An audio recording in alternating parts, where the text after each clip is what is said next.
welcome to my channel. I'm Tiffany, retired librarian turned homeschool mom.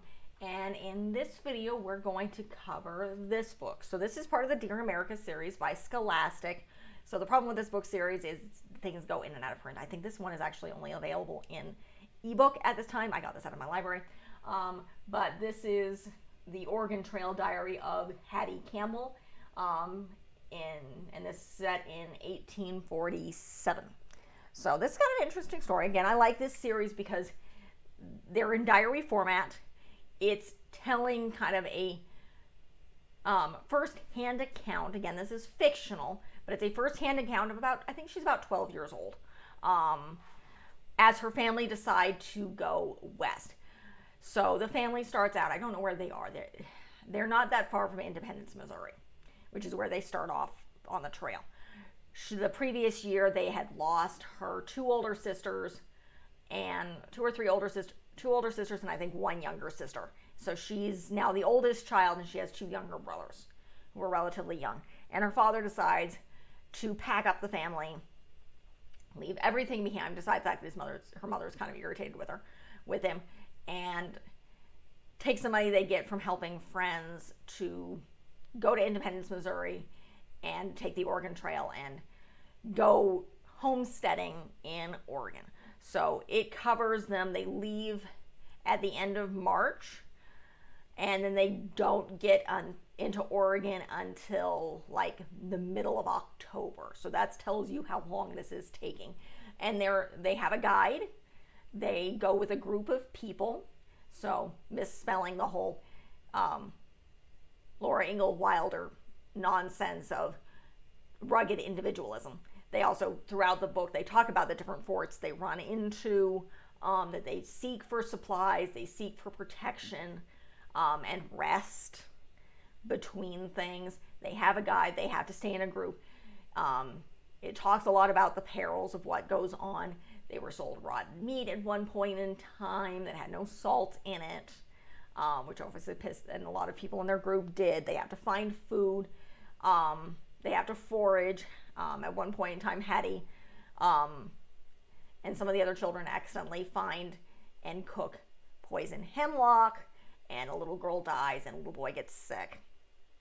Later, her brothers and the other younger kids are playing with this stuff at a different river, and she freaks out, and the kids get yelled at because they're messing around with making whistles and stuff. It's like, do not play this, do not touch this.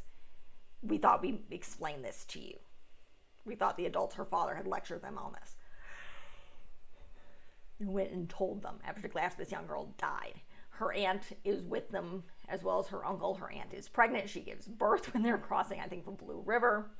But they talk about both good and bad Native Americans, who they call Indians. Hattie at first does not like Indians because she hears the stories about them attacking and killing people. But then their guide interacts with some of them, and they realize some are good. They're just like white people. Some are good, some are bad. So they have river crossings where at one point in time a woman falls off and drowns. Their wagon nearly tips over. They eventually lose their wagon. Basically, their oxen die. A lot of people's oxen die when they're climbing up the mountain in the mountains, nearing Oregon. So this is the end of their trail. Two of the young kids twins that she befriends disappear, and they have to leave the family behind because they're racing the clock. They have to get to Oregon before winter. The Donner Party is mentioned. They had died the previous winter because they didn't stop when they were supposed to, and they left too late. So, as I said, they start literally the very beginning of April, and they do not it's nearing winter.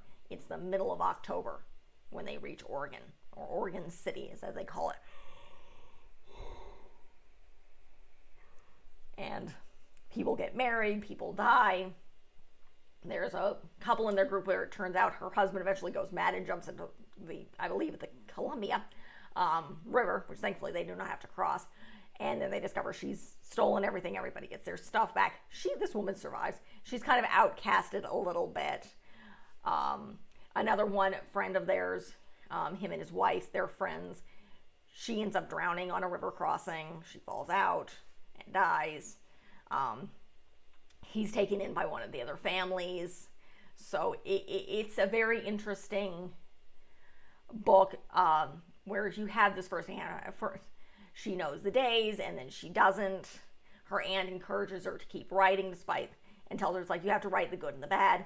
Another pair of twins are born on this trip. So it's very interesting in what goes on. It does not shy away from people dying, or that at one point in time the group splits off a little bit. Ones go a shorter route. Her group goes to a safer route.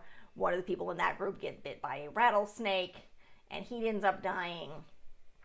So it does not shy away from the deaths, the drownings, the fact that the oxen are dying, that problems happen, you lose supplies, people get sick, people die. And it is a very, very treacherous way to travel and to get to homesteading in fertile land.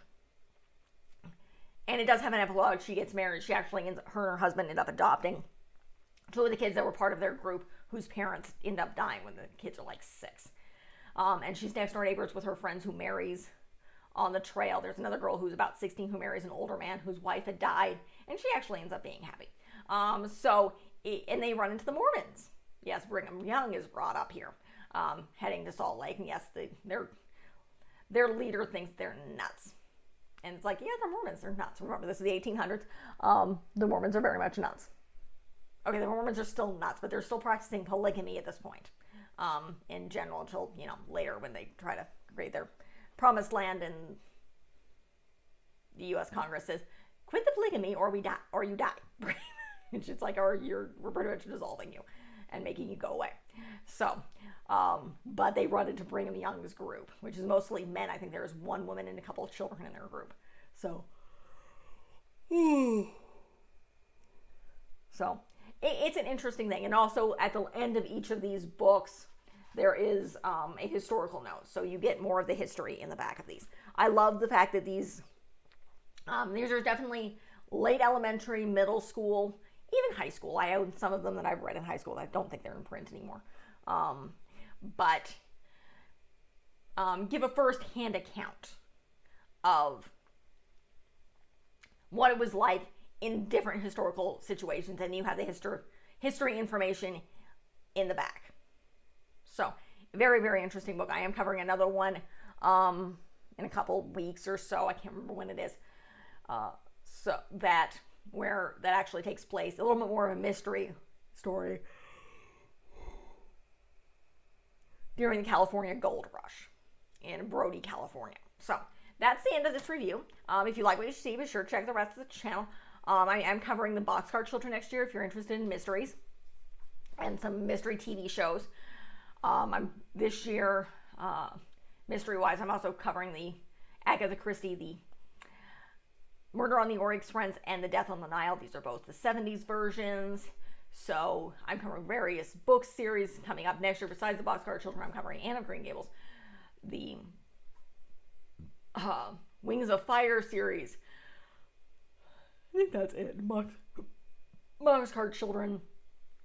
And I'm finishing up some Catherine Lasky stuff here. I've already covered The Guardians of Ga'Hoole, and 2 series by Meg Cabot, which is The Princess Diaries, her sub-series, The Notebooks of Middle School Princess, and then a tween series called the Allie Finkel's Rules for Girls. So that's kind of the series that I covered this past year, and then what to look forward to in the coming year, along with various topics from Ellis Island, Angel Island. That's just immigrants in general. Dunwally, which is an Indian festival. I'm trying to think of what else I'm covering. Beauty and the Beast this year. I've already covered Cinderella if you want to check out that. I did a whole bunch of films on Cinderella. So, that is it for this video. It is getting late. It's about 8:14. It is March. If you want to know when I'm filming, it's mid-March. I'm almost done with this year's filming for 2023. I will also have, by the time you see this, some travel videos up as well, if you want to check that out, as well as my previous of traveling with a 2-year-old, traveling with a 3-year-old, and this coming year we'll be traveling with an almost 4-year-old. My daughter will be about 3 weeks shy of 4 when we travel to Idaho this year, because my husband's grandmother, as long as she keeps surviving, will be turning 100. Again, the keep surviving part, because she's 99 years old. We're crossing our fingers. And otherwise, I'll give you a trip of what happens when we leave emergency to go to a funeral. So, like and subscribe, leave a positive comment if you have one. Thank you.